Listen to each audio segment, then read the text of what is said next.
It was 10:15 a.m. on a Thursday morning when 13-year-old Ayan Khan walked through the gates of Greenwood Public School, his leather jacket slightly oversized and his eyes quietly scanning the unfamiliar surroundings. He was there on a one-day shadow visit, a requirement before transferring schools, and although he had mentally prepared himself for boredom and curious stares, he had not prepared for what he would witness. Most of the students only knew one dramatic fact about him, that his father, Malik Khan, led the Iron Falcons biker gang, a group the town viewed with both fascination and fear. Ayan tried to blend in as he walked past the science corridor, but a sharp voice echoed through the hallway and stopped him cold. "Do you even try, Sana? Or are you naturally this stupid?" The teacher barked. Ayan froze, stunned by the cruelty, and felt an uneasiness stir within him as he peered through the small window. Inside, Sana stood trembling at the board, her small frame rigid with panic as the rest of the class avoided her gaze. The room was suffocating with silence, yet the humiliation was loud. Ayan had never liked confrontation, and he wasn't impulsive like many assumed a biker's son might be. His instinct was to walk away, to pretend he hadn't seen anything. But the teacher's voice lingered like a bruise in his ears. It reminded him of stories he had heard from his father about power, about fear, about silence. He continued down the hall, but the image clung to him. The red eyes, the shaking hands, the classmates too afraid to react. At lunch, he sat alone under a tree, expecting the usual whispers about his jacket and his father's reputation. Instead, Sana approached him timidly and begged, "Please don't tell anyone. It will only get worse." Those words changed everything. That sentence echoed in his mind, long after she walked away. If this was an isolated incident, she wouldn't have been so terrified. It wasn't just embarrassment, there was resignation in her voice, the sound of someone who had tried to speak up before and failed. Ayan realized that this school, admired for its academics, hid an uncomfortable truth behind closed doors.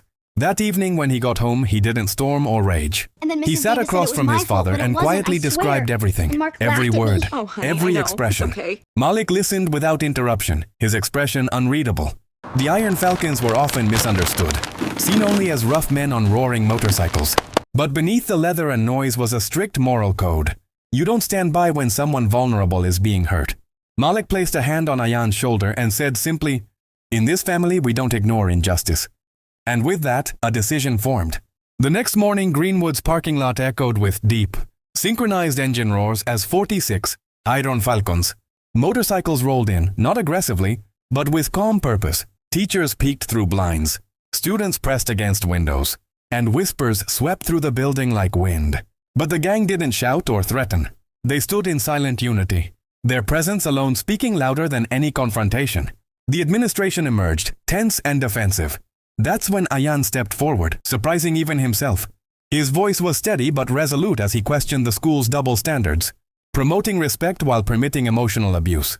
Silence followed. Then something unexpected happened. Students stepped forward. Parents arrived, some with hesitation, some with relief, sharing their own experiences.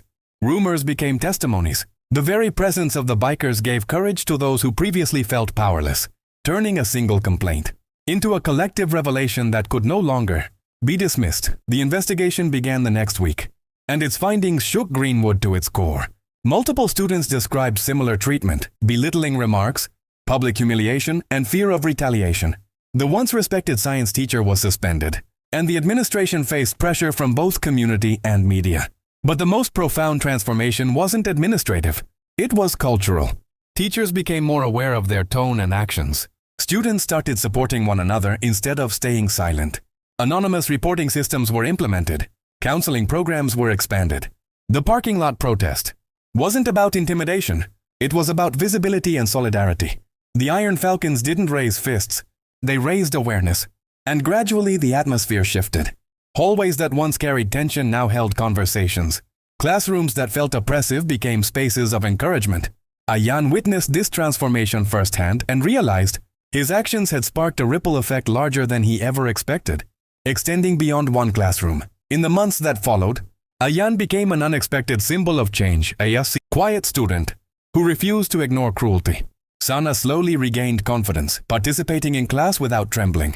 The administration, once resistant, acknowledged the need for reform. Parents who once doubted their influence learned that collective voices matter. And Malik, once viewed only as a biker gang leader, was now seen as a father who stood for justice. proving that appearances don't define integrity. Ayan understood that true strength isn't loud or violent. It's the willingness to speak up when silence is easier. The school's transformation wasn't about fear. It was about awareness and empathy. Greenwood Public became a safer environment not because of intimidation, but because a boy saw something wrong and refused to ignore it. And as Ayan walked the halls with newfound purpose, he knew one thing for